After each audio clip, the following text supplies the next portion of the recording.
Tayo, mayroon yung bagong kulot ngayon. Ito yung kurso lalagay ng na tahid ang asentada. So dito, turo ko rin yan, yung tahid ang asentada. What we have to at this time is just only to give you the disadvantage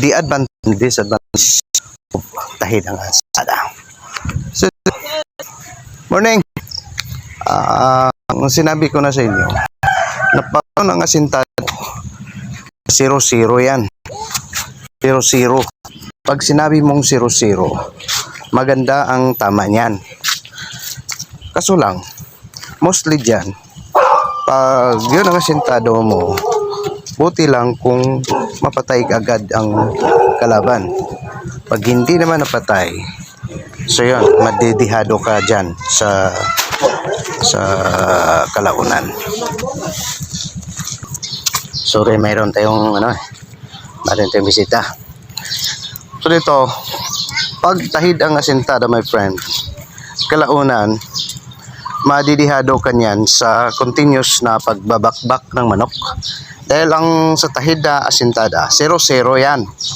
So pag kahit nilagyan mo yan ng leather boots, tiyak na may incline yan ng konti.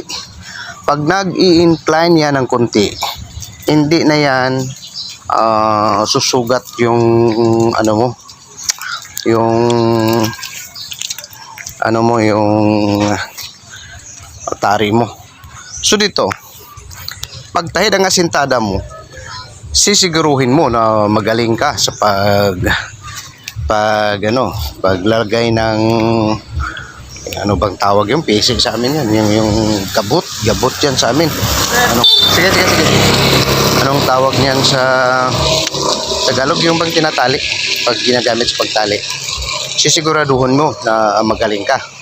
Pag hindi ka magaling, tiyak na magkakasugat yung mo sa dami ng bakbak ng manok mo, makikita mo iisang sugat lang.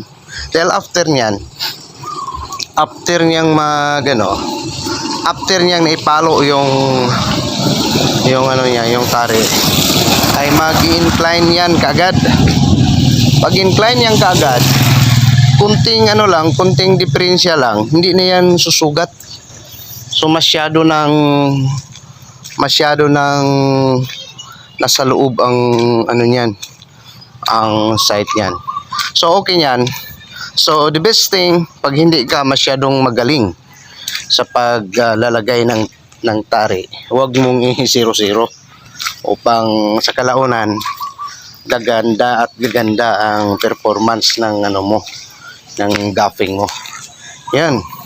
So dito kasi para pag hindi sa actual way, hindi mo makuha ang paglalagay ng ang magandang paglalagay ng gabot.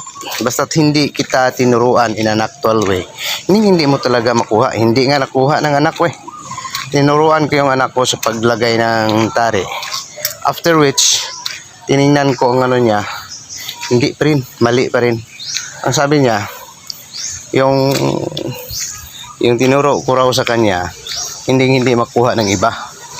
So dahil kahit siya na tinuruan ko, hindi pa nakuha ang tamang paglalagay ng tari. Paglalagay ng tari, pag hindi talaga gift, hindi kahit ang dito hindi kang dito yan dito lang. So wag i-0 exactly 0, mong konti sa itaas. So mong 0-0 pag hindi ka magaling sa gay ng gabot yan sa amin, gamit tali lang ang what is the disadvantage of which? Ayan, yun. Sa kalaunan, hindi na makakagat yung nilagay.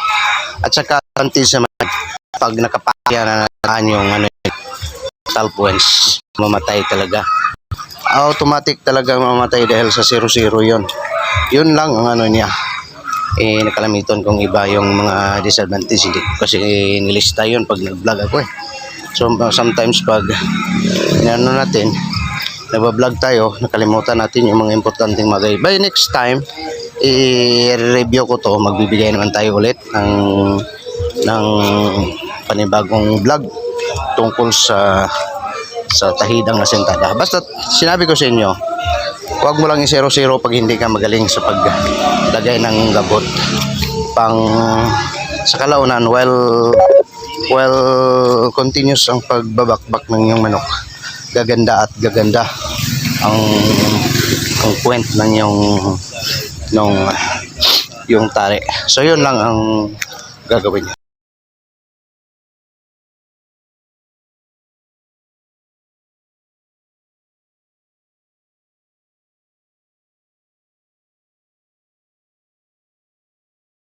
And the other way, kung tahid ang asentada mo, ito kasing gapping.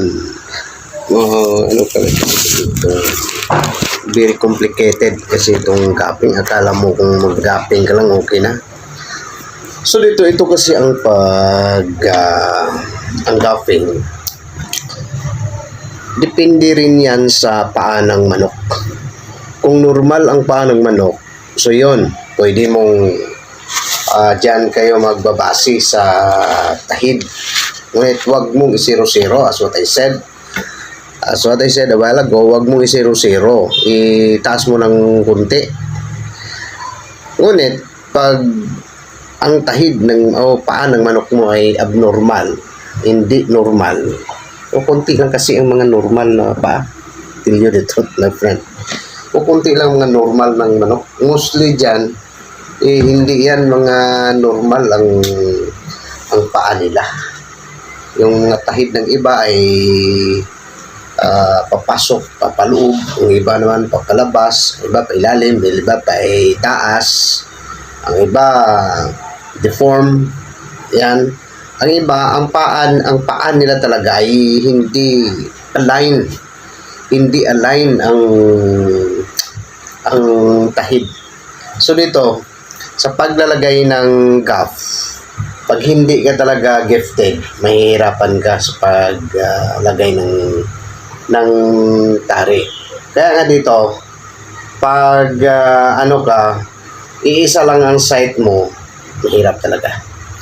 Mahirap ang paglalagay ng tari. So dito, ang gagawin mo lang, so obserbahan mo ang mong manok mo unang-una, o obserbahan mong manok mo, at saka yung ibang mga itinuro ko dyan sa gaffing.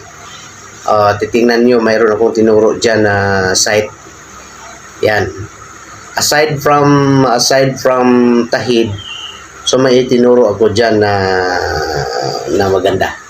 magandang point, upang kahit na deform ang paa ng manok, doon mo ipupuwent upang hindi kayo hindi mag-deviate yung ang direksyon ng gaff mo pag nagpapalo yun. Tiyak na susugat yun. So depende kasi.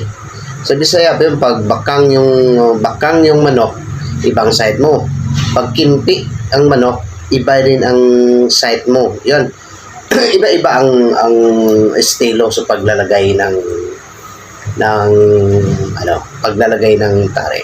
So dito, kayo na mismo mag-observe ka talaga kung alin sa uri ng paa ng manok, kung alin dyan ang magandang point na isa, dalawa, tatlong tama na mamatay ng kalaban. Yan. Yun lang, observe. Kayo mismo ang mag-observe sa paglalagay ng tari. Hanggang dito lang muna, my dear friends. Have a blessed day, everyone.